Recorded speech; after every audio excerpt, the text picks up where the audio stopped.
네, 20돈 금목걸이가 사라졌습니다. 범인은 누구였을까요? 이 소식부터는 이고은 변호사와 함께합니다. 어서 오세요. 안녕하세요. 네, 지난 20일 인천 남동구에서 한 50대 남성이 사망하는 일이 발생했습니다. 그런데 사망한 남성의 목에 걸려있던 20돈 금목걸이가 감쪽같이 사라지는 일이 발생했습니다. 변호사님, 이거 무슨 일이 벌어진 건가요? 정말 충격적인 사건이 발생했습니다. 인천 변사 현장에서요. 50대 남성이 숨진 채 발견이 됐는데 목에 이 시가 1,200만 원 상당의 금목걸이를 찬 채로 사망이 되어 있어서 현장에 일단 경찰이 2명이 먼저 출동을 한 겁니다. 그래서 이 변사 상태의 남성 사진을 찍었는데 그때는 분명히 금목걸이가 그 남성에게 걸려 있었던 겁니다. 20분 정도가 지나서 현장 검시관과 과학수사대 2명, 총 3명이 출동을 했는데요. 그런데 이 과학수사대가 촬영을 할 때는 이 남성의 목에 목걸이가 없었던 거예요.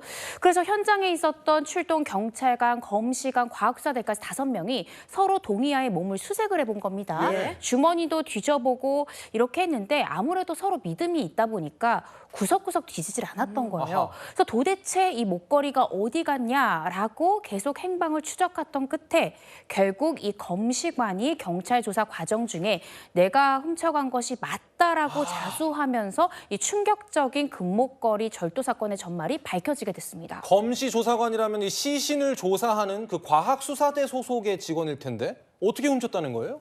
지금 이 남성이요. 당시에 이 금목걸이 보고 순간 자기가 욕심이 났다는 거예요. 그래서 이 몸을 수색할 것을 대비해서 목걸이를 뺀 다음에 자신의 신발 속에 숨겼던 겁니다. 그런데 현장에 있던 경찰들이나 검시관이나 과학수사대가 주머니는 서로 이렇게 몸은 수색을 했지만 차마 신발 속까지는 넣지 않았던 거고요. 이 남성의 자수로 인해서 이 남성의 집, 싱크대에서 비닐에 쌓인 채로 이 목걸이가 발견이 됐습니다. 이 검시 조사관도 인천 남동 경찰서 소속인 건가요? 네, 맞습니다. 공무원입니다. 심지어 이 현장 검시관이요, 이 사인, 그러니까 이 사망한 원인이 불명할 때 보통 부검을 하는데 부검 전에 현장에서는 이 검시관이 겉외관의 변사자의 모습을 보고 사인을 추정하고 보고서를 작성합니다.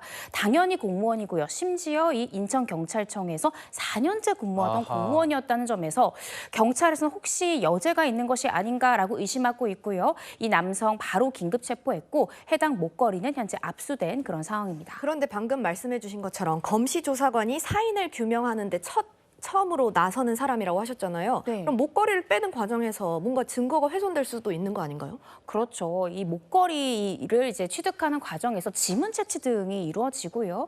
혹시나 다른 사람의 어떤 채취나 다른 증거들이 있는지, 즉 이 50대 남성을 사망케 한 그 범인을 추적할 수 있는 DNA 증거 등이 이 금목걸이 속에 있을 수 있는데 이 검시관이 자신의 직업 윤리를 위배해서 어떻게 생각하면 사건의 전말을 밝히기가 굉장히 어렵게 만든 비난 가능성이 높은 범죄다라는 생각이 들어서요.